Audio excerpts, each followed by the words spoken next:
Donc tu vois, on a parlé de ces quatre tempéraments, les colériques qui ont pratiqué l'humilité, il y en a plein dans le business. J'ai parlé de Herb Kelleher, le fondateur de Southwest Airlines, de mélancoliques qui ont pratiqué le service de l'autre, qui ont pratiqué, excusez-moi, la modestie. Ben, la modestie, quelle horreur, la modestie, c'est même pas. Qui ont pratiqué l'audace, je voulais dire. Des mélancoliques qui ont pratiqué l'audace. Martin Luther King. Martin Luther King, c'était vraiment un mélancolique, pratiquement à 100%, il avait des crises de mélancolie, ce gars-là. C'était un être audacieux. Il a fait venir, il se rendait compte, lui, il était fait pour la contemplation, il écrivait des speeches. Le plus fameux speech de l'histoire de l'humanité, c'est lui qui l'a prononcé, et en plus, il l'a même pas écrit, il est sorti de son cœur lors de la grande marche à Washington pour les droits civils. Le fameux speech I Have a Dream, il n'a même pas réfléchi, ça lui est sorti du cœur. C'est un créatif, c'est vraiment des gars, c'est des mélancoliques, ce sont des artistes. Les lettres de Martin Luther King écrites en prison sont extraordinaires. C'est d'une beauté inouïe. Tu ne peux pas ne pas agir une fois que tu as lu son truc. Tu vois, il sait capter vraiment le problème et il sait le mettre en évidence. C'est des écrivains, c'est un prédicateur, c'est un pasteur, c'est tout ça. Mais il n'est pas né pour l'action. Il était né pour la prison, en fait. Il a passé, je sais pas, il a fait 63 prisons dans sa vie. Donc il a eu le temps d'écrire. En prison, il n'était pas malade. En prison, il écrivait. Il était seul avec lui-même, il était content. Mais lui, il s'est rendu compte qu'il a besoin d'action. Il ne va pas changer les États-Unis et la situation des Noirs aux États-Unis sans action. Donc il ne faut pas seulement écrire des lettres, il faut aussi agir. Et il a fait venir dans son équipe des super actifs, des super colériques. Il y avait 2 ou 3 Noirs américains, je ne me souviens plus les noms, mais les Américains s'en souviennent toujours, qui l'ont constamment challengé, lancé le défi, etc. Et du coup, Martin Luther King est devenu vraiment un homme d'action. Et on ne peut pas dire que ce n'était pas un homme audacieux. Il est devenu audacieux. Un grand mélancolique qui est devenu vraiment un homme d'action. Parce qu'il s'est rendu compte qu'il avait besoin de l'audace, il avait besoin d'action, et il a développé l'audace, etc. Malgré toutes ces misères, tous ces grands héros, ils ont tous aussi leur propre misère. Hein. Mais il ne faut pas prendre des exemples seulement parmi les saints.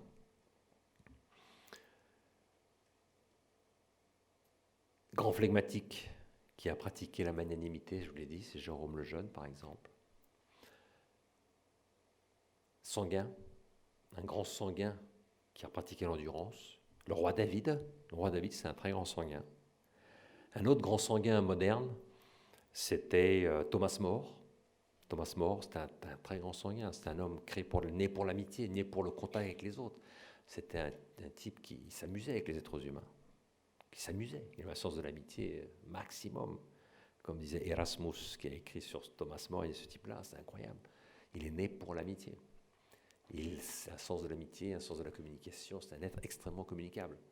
Et pourtant, en Angleterre, avec l'affaire d'Henri VIII, le seul gars qui était endurant, c'est lui. Tous les grands colériques de l'époque, ils ont tous signé le document contre leur conscience. Lui, Thomas More, ma conscience. Au nom de sa conscience, il ne signe pas, il se fait décapiter. Il se fait décapiter, avant de se faire décapiter, il fait une blague, comme un bon sanguin. Il dit à son bourreau, il lui donne une pièce et lui dit fais bien ton boulot parce que moi j'ai toujours essayé de le bien faire. Tu vois, une blague. Un mélancolique ne fait pas une blague comme ça avant de mourir. C'est inconcevable. Il ne pense même pas à son bourreau, il va à l'échafaud, il pense à son sacrifice. Alors que lui, Thomas More, comme bon sanguin, il pense encore à la communication. Communiquer avec son bourreau. Donc c'est un sanguin qui a été vraiment endurant. Et il a été endurant jusqu'à la mort, c'est un martyr. Et c'est un sanguin. Un autre sanguin très endurant à l'époque moderne, c'était peut-être Ronald Reagan, qui était un acteur de théâtre, un acteur de ciné. C'est un type, c'est vraiment un sanguin. Il est né pour la communication, c'est un acteur. On l'appelait d'ailleurs The Great Communicator, le grand communicateur. Parce que c'est un type qui communiquait super bien, parce qu'il était vraiment sanguin. C'est des grands communicateurs, les sanguins, s'ils savent utiliser leur talent positivement. Mais c'est un type endurant, Ronald. C'est pas un gars qui changeait d'opinion tous les 100. On peut être en faveur ou contre sa politique, mais il y a une ligne d'action du début jusqu'à la fin. Toujours les mêmes idées. Un gars absolument clair et net, comme sa mère. On en reparlera un petit peu, l'influence des parents sur le caractère, parce que maintenant on va rentrer dans le caractère. Vous verrez, c'est impressionnant. Donc tous ces gars, c'est des leaders. Ce sont tous des gars ou des hommes ou des femmes qui ont vraiment su aller de l'avant et qui ont été des serviteurs de l'humanité, qui ont un sens de la grandeur et qui l'ont bien fait.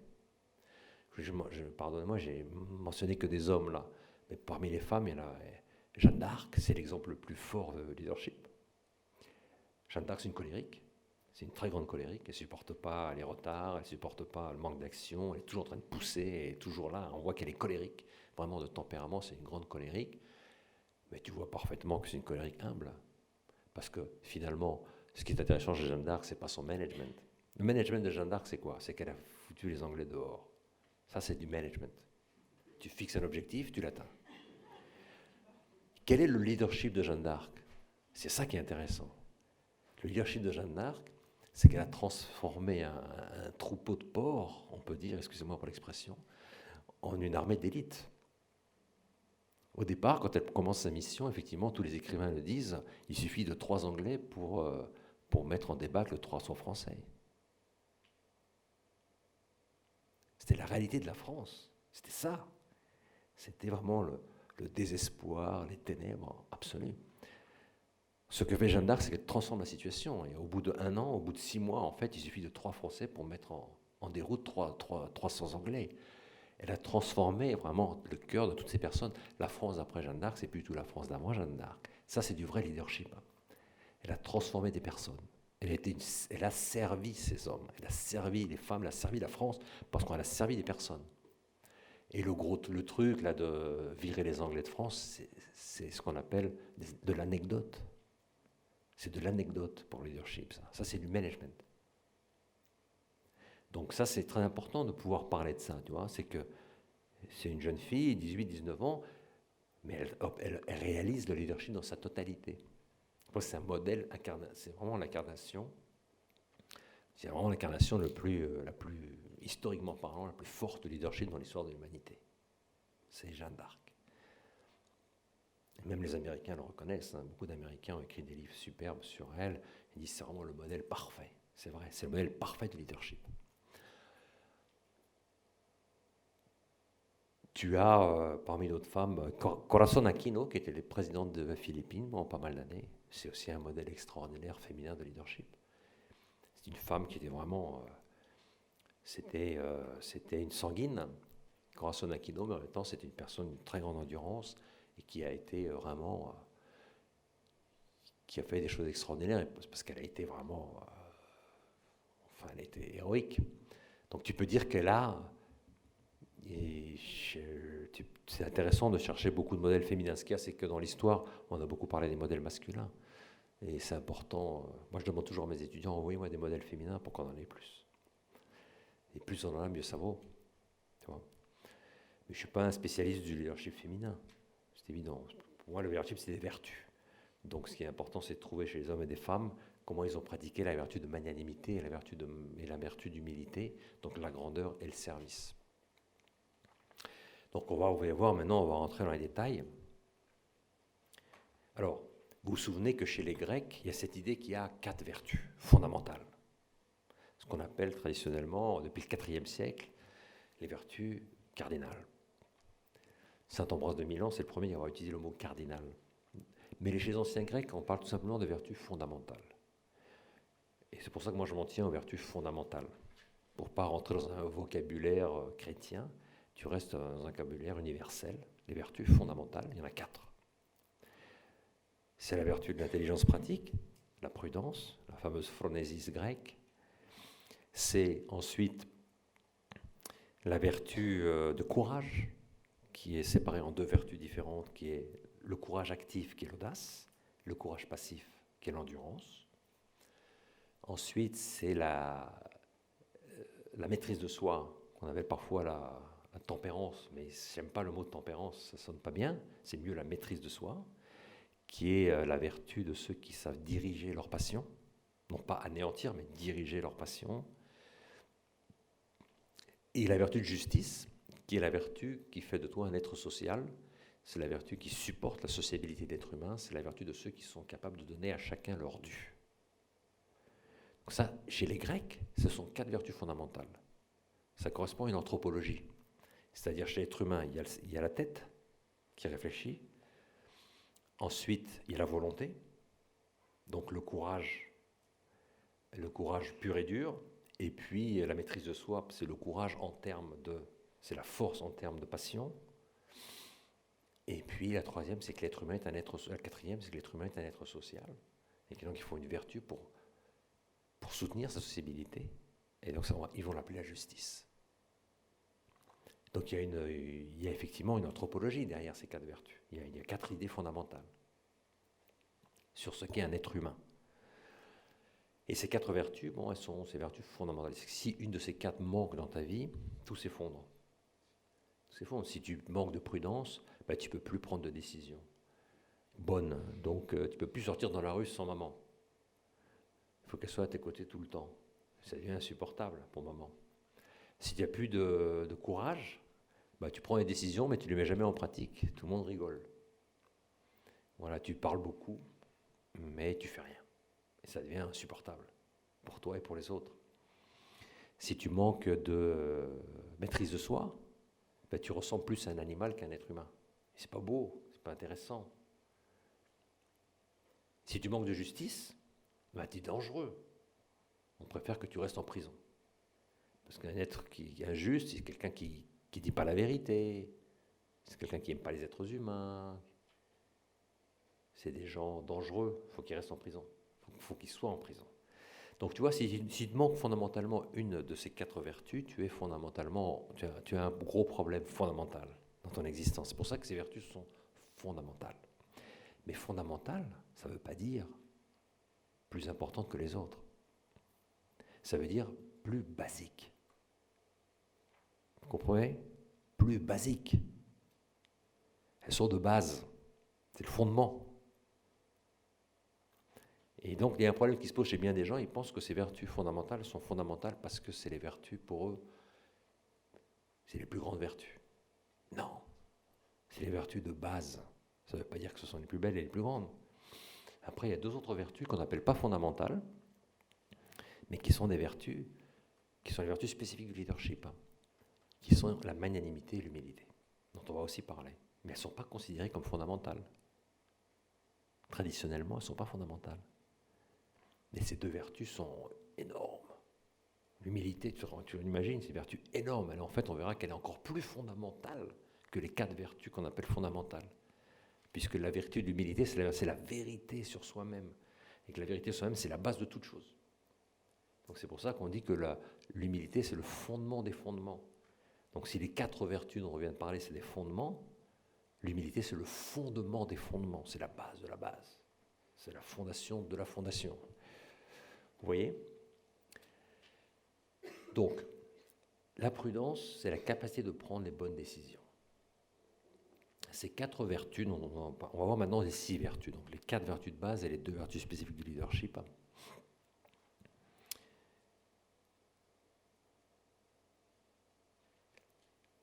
La prudence, c'est la capacité de prendre les bonnes décisions. C'est une vertu que tout le monde doit pratiquer. Le mot prudence, aujourd'hui, n'a rien à voir, la manière dont on le comprend aujourd'hui n'a rien à voir avec ce que les anciens Grecs comprenaient par prudence. Aujourd'hui, quand on dit « sois prudent », qu'est-ce qu'on veut dire ? Fais attention. Pour un ancien Grec, ça veut dire quoi, sois prudent ? Ça veut dire prends une décision.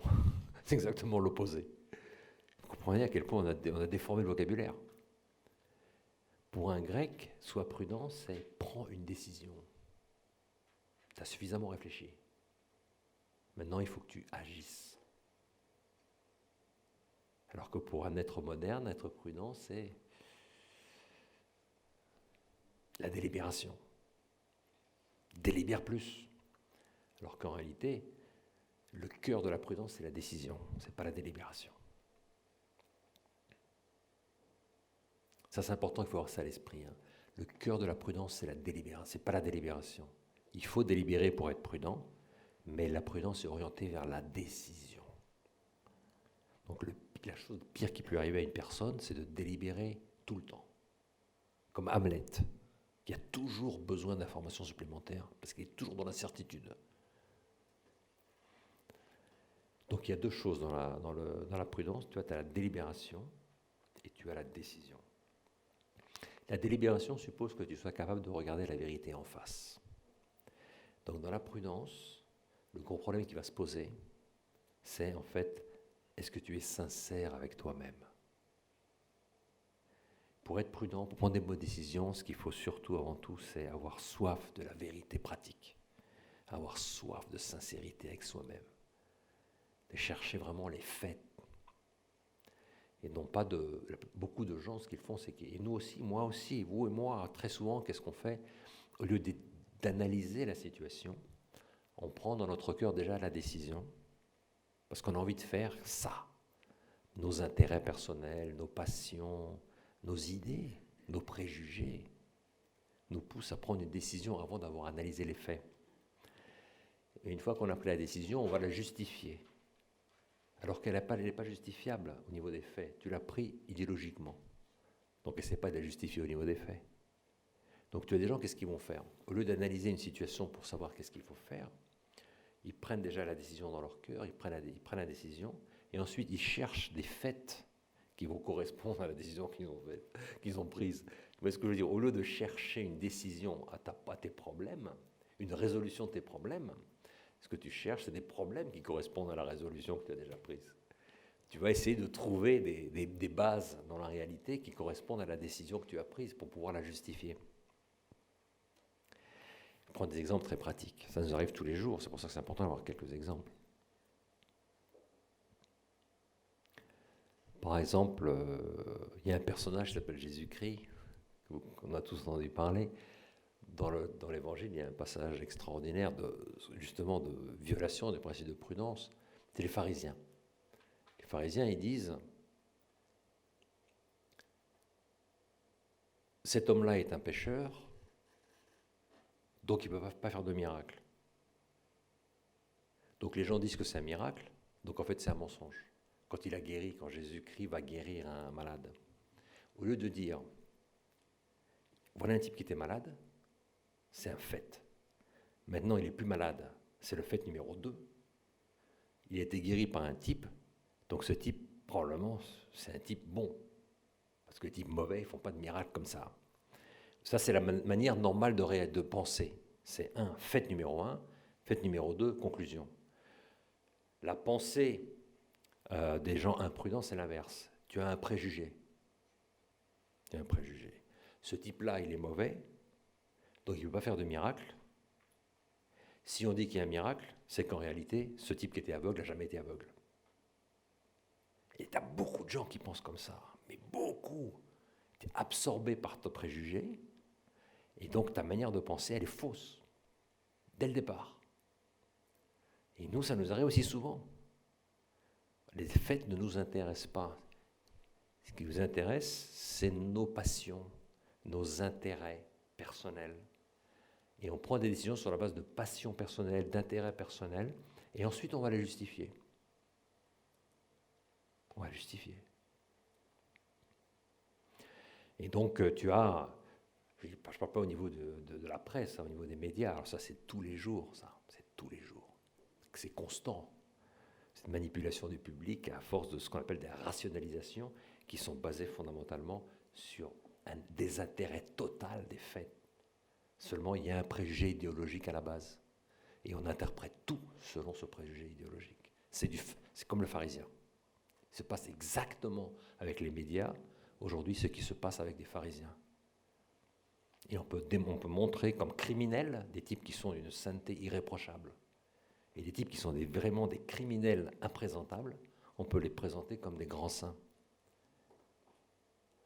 Il n'y a aucun intérêt pour la vérité. Et ces gens ne sont pas, bien sûr, ils ne pratiquent pas la prudence. Ils sont très très loin de la prudence. Mais si toi tu t'habitues à rationaliser, c'est-à-dire à vivre de préjugés, la prudence c'est fini pour toi. C'est fini. C'est très très difficile de revenir à cette sincérité avec les faits quand tu es habitué à violer les faits. Au début, tu les violes, les faits consciemment, et réellement, tu perds complètement les pédales. Tu ne sais plus du tout ce qu'est la réalité, ce qu'elle n'est pas la réalité. Et pour toi, il n'y a plus que ton préjugé, qui pour toi n'est pas un préjugé, qui est une donnée de base, qui te sert d'interprétation de tout ce qui te passe dans ta vie. Et après tout est bon. Tu justifies tout. Selon ce préjugé, selon tes propres intérêts. Donc, tu vois, c'est très important, la prudence et la vertu qui nous aident à prendre les bonnes décisions. Et donc, c'est la vertu qui suppose que toi, est-ce que tu dois être capable de te dire, j'ai des préjugés, il faut que je les dépasse, il faut que je cherche à savoir quelle est la réalité de cette situation. Et si moi, j'ai envie de prendre une décision qui ne correspond pas à la réalité, il faut que je sois sincère avec moi-même pour dire aux autres, oui, c'est vrai, cette décision, elle ne correspond pas exactement à la réalité des faits, mais je la prends parce que j'ai un intérêt supérieur. Mais là, tu es sincère avec toi-même. Tu n'essayes pas de justifier une décision qui est au niveau des faits injustifiable. Tu dis, ouais, c'est vrai. Si je fais du prioritisme, c'est vrai. J'ai pris cette décision parce que je fais du prioritisme. Et j'ai voulu faire dans ce cas du prioritisme. Tu vois, tu ne dis pas, je prends cette décision parce qu'elle correspond au mérite de ces personnes. Non, ce n'est pas sur la base des mérites que tu as pris cette décision. C'est que tu as voulu faire du prioritisme pour une raison qui t'est propre à toi. Mais tu es sincère avec toi-même. Donc tu ne déformes pas ta conscience. Tu ne déformes pas ta capacité pour le jugement prudentiel. Vous êtes d'accord ? Alors, ça c'est...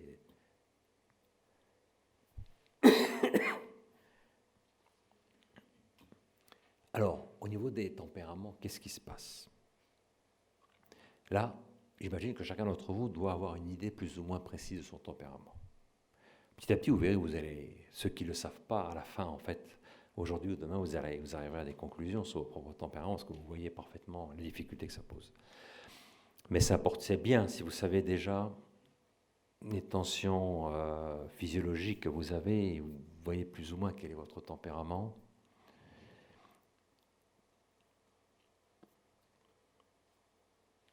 Pour le colérique, la grande difficulté qui va se poser pour le colérique, ça ne va pas être la décision, puisque lui, il court vers la décision. Pour le colérique, ça va être la délibération. Donc le colérique, il doit se dire, il faut que je délibère plus. Moi, j'ai un tempérament colérique, se dit le colérique, et donc il doit se dire, bon, il faut que je fasse attention, moi j'ai une tendance à décider. Et donc le moyen pour moi de devenir meilleur, de grandir en vertu, va être de passer plus de temps à délibérer. Ce qui ne veut pas dire passer 10 jours à délibérer, mais que je me dise, j'ai une tendance effectivement à délibérer peu, parce que, j'aime pas attendre. Ce qu'on peut faire aujourd'hui, il faut le faire aujourd'hui, pas demain. 2, j'aime pas demander conseil, parce que souvent, j'ai l'impression que moi, je sais suffisamment. Le colérique, il connaît ses talents, il connaît sa force, et ses terrains, et souvent, il se dit, pourquoi demander conseil ? Je sais. Pourquoi ? On va perdre du temps. Le colérique, c'est très souvent ça, on va perdre du temps. Alors que le colérique, il doit se dire, bon, écoute, non, c'est pas une perte de temps, il faut que j'apprenne, moi, à demander conseil, il faut que j'apprenne à peser le pour et le contre, à analyser les faits, à rassembler les faits, et voilà. Mais je ne peux pas m'amuser à prendre des décisions toutes les 5 minutes, comme ça, seulement sur mes impulsions. Donc le colérique, pour lui, c'est ça. Grandir dans la vertu de prudence consiste pour le colérique fondamentalement à apprendre à délibérer. Mais attention. Le colérique, sa force, c'est qu'il prend des décisions. Donc il ne faut surtout pas rentrer dans la frustration. Il ne faut pas qu'il se sente frustré. Dans le sens où il ne faut pas qu'il se dise « Ah, maintenant il faut que je délibère. Donc je vais délibérer beaucoup. » Et du coup, il ne prend plus de décision. Parce que je vous ai dit, l'objectif, le sens de la prudence, c'est la prise de décision.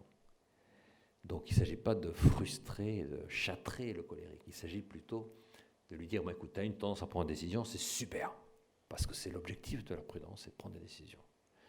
Mais bon, tu as un petit défaut, là, c'est pas terrible, mais c'est un petit défaut. Faut que tu te délibères un peu plus. Bon, apprends à demander conseil, c'est un acte d'humilité, tu vas grandir en humilité, apprends à te retirer, ne serait-ce que 5 minutes pour réfléchir, et après prends ta décision. Voilà le conseil pratique pour le colérique, pour qu'il puisse pratiquer la vertu de prudence de manière efficace. Il faut qu'il apprenne à délibérer.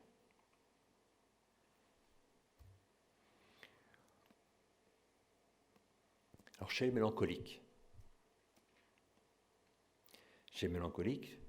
tu vois que la décision est un problème. Le mélancolique, on en a parlé, il a peur de l'action. Donc la décision, c'est un véritable problème. Donc le problème de la décision, c'est qu'il a peur de l'action dans laquelle les imperfections humaines se manifestent irrémédiablement. Il veut des certitudes et il a du mal à se décider. Donc les mélancoliques parmi nous, ils doivent se dire, bon, moi j'ai une tendance comme Hamlet à ne pas prendre de décision parce que je suis toujours dans l'incertitude. J'ai l'impression que je n'ai pas suffisamment d'éléments. Donc je ne prends pas de décision.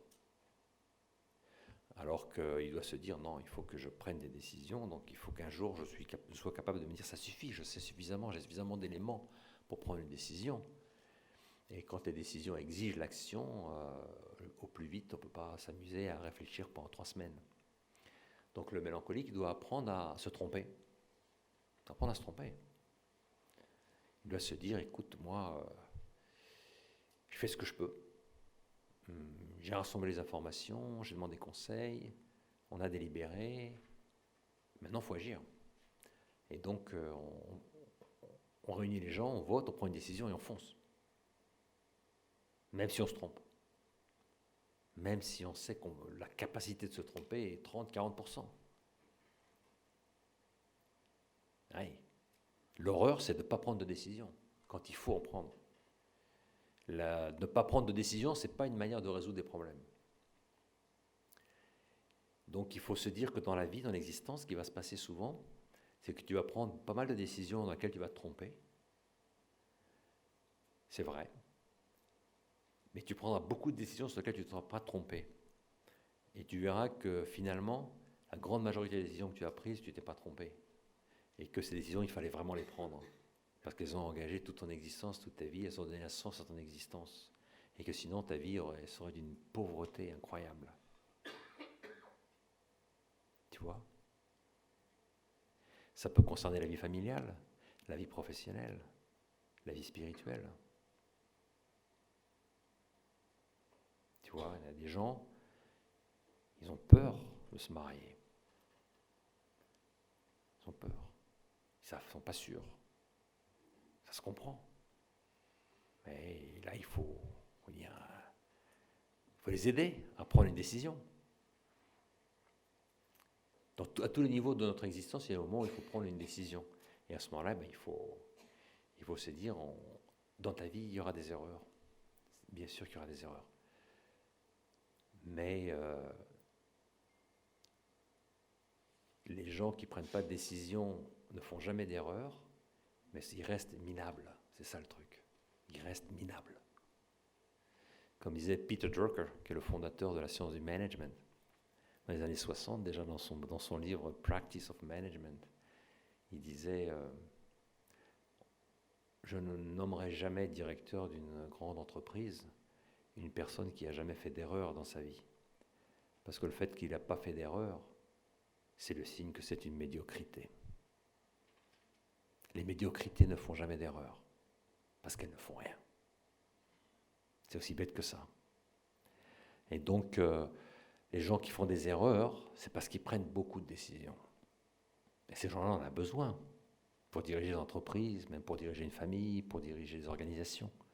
Il faut des gens qui soient capables de prendre des décisions, même si souvent ces décisions ne sont pas bonnes.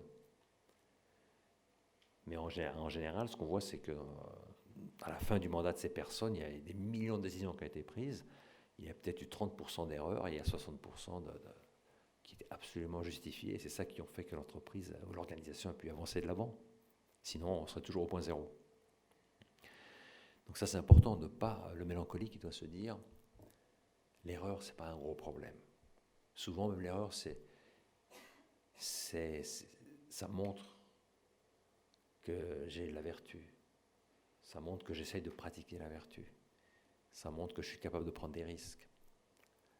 Il faut beaucoup aider les gens à comprendre ça, parce qu'on vit dans un monde de sécurité, où les gens sont habitués à la sécurité. Pas seulement la sécurité physique, mais aussi la sécurité intellectuelle, la sécurité psychologique. Et donc, ils sont imprudents, comme Hamlet. Imprudents, parce qu'ils ne prennent pas de décision. Et je vous le répète, une personne qui ne prend pas de décision est imprudent. C'est de l'imprudence. Ce n'est pas de la prudence, c'est de l'imprudence. Mais c'est de l'imprudence pas comme Othello, mais de l'imprudence comme Hamlet. Et on laisse passer énormément d'occasions de faire des choses énormes, incroyables dans notre existence, parce qu'on a peur. On a peur de se tromper. Alors il faut bien sûr peser le pour et le contre, il faut analyser l'information qu'on reçoit, il faut la chercher, l'analyser, prendre des décisions, demander conseil, prendre des décisions, et ensuite on doit être tranquille. Il faut se dire, j'ai fait le travail, j'ai fait mon travail, j'ai rassemblé les faits, j'ai réfléchi, j'ai demandé conseil à d'autres personnes. Voilà toute l'information qu'on a, voilà ce que je ressens avec mon intelligence, avec mon cœur. Stop, j'agis. Et ensuite, il te rend aussi une erreur. Tu dis, j'ai quand même fait mon travail. Je me suis trompé. Et c'est normal, nous les êtres humains, on vit dans le temps et on peut se tromper. Et ce n'est pas un drame. Le drame, c'est quand tu ne prends pas de décision. Et le mélancolique, c'est vraiment le gros problème de son existence, c'est ça. Hein. C'est l'incapacité de prendre des décisions. Parce qu'il y a une incertitude au fond de lui-même. Hein. Il faut lui dire, c'est bien qu'il y ait une incertitude, mais ce n'est pas grave. Il ne peut pas être sûr, il n'y a pas de processus de décision qui soit scientifique. Quand il s'agit des êtres humains, il n'y a pas de science qui vaille. Quand il s'agit de machines, oui. Mais quand il s'agit d'êtres humains, la science, on ne sait pas. Les êtres humains, le matin, ils peuvent ne pas se lever. Et il peut être malade. Tu ne sais pas, tu ne peux pas prévoir bien de choses. Vous comprenez, là, c'est quelque chose de très important dans le leadership, cette idée que ne faut pas avoir peur de l'erreur. Si tu fais ton travail, bien sûr, si tu ne fais pas ton travail, tu peux avoir peur de l'erreur. Mais si tu as fait ton travail, qui est un travail d'analyse, de réflexion, de contemplation, de demande des conseils, etc., et de délibération, tu vas te dire, maintenant ça suffit, on a tous les atouts, même si on sait qu'on peut se tromper. On a fait ce qu'on pouvait, on a fait vraiment ce qui est selon nos capacités, maintenant il faut agir, en avant. Voilà, et si on se trompe, tant pis. On aura d'autres, on sait pas là, on a plein de décisions dans notre existence où on va se tromper, mais il faut y aller, quoi. Alors tu vois, le colérique, il a aussi un désavantage très fort aussi, c'est que lui, il voit tous les problèmes. Il voit que les problèmes. Donc pour lui, il faut le comprendre. C'est difficile de prendre des décisions parce qu'il voit tous les problèmes. Il voit que l'aspect négatif. Il a du mal à voir les aspects positifs des décisions. Donc il faut qu'il soit réaliste en fait. Pour un mélancolique, être réaliste, ça veut dire quoi? C'est-à-dire se rendre compte qu'il ne voit que les problèmes.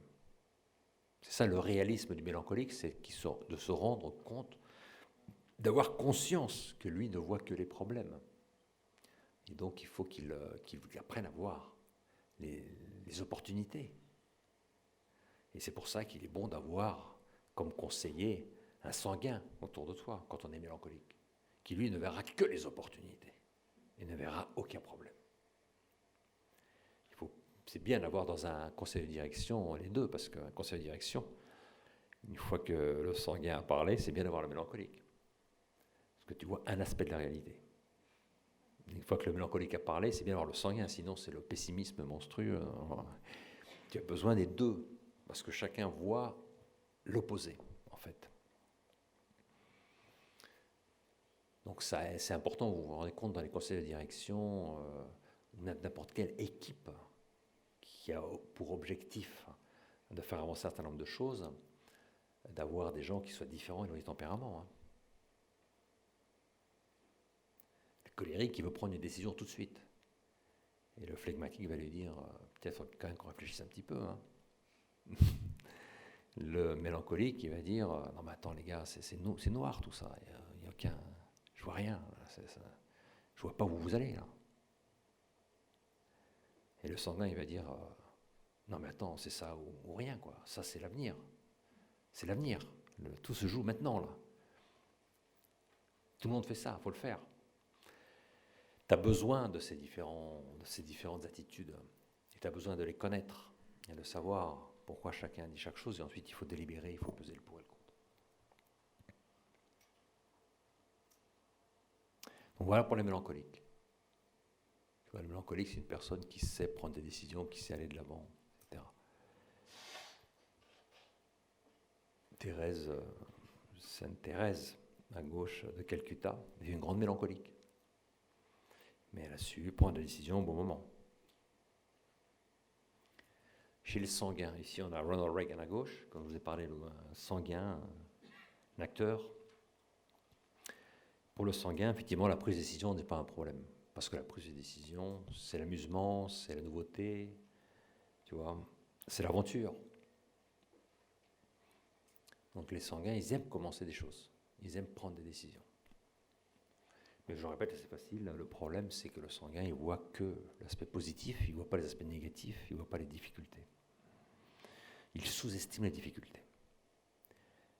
Donc si tu demandes à un sanguin, tu penses que c'est faisable ça? Il va dire, of course. C'est typique du sanguin ça. Tu lui dis, tu penses qu'on va y arriver? Bien sûr. Bien sûr que ça va marcher. Et quand un sanguin te dit bien sûr que ça va marcher, là tu commences à paniquer. Tu paniques. Tu sais que c'est pas un avis, quoi. Tu sais que ça sert absolument à rien ce qu'il est en train de te dire.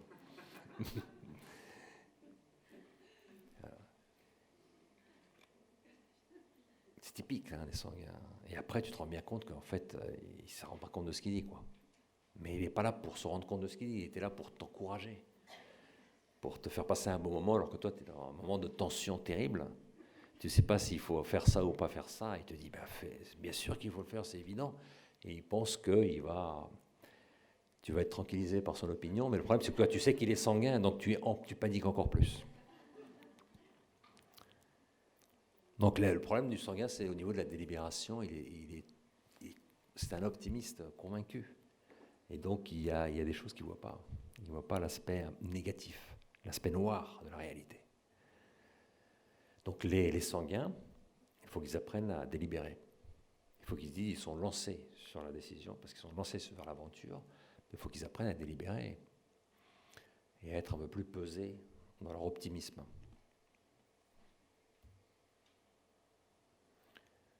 Le flegmatique, ici on a Robert Schuman qui est un très grand flegmatique.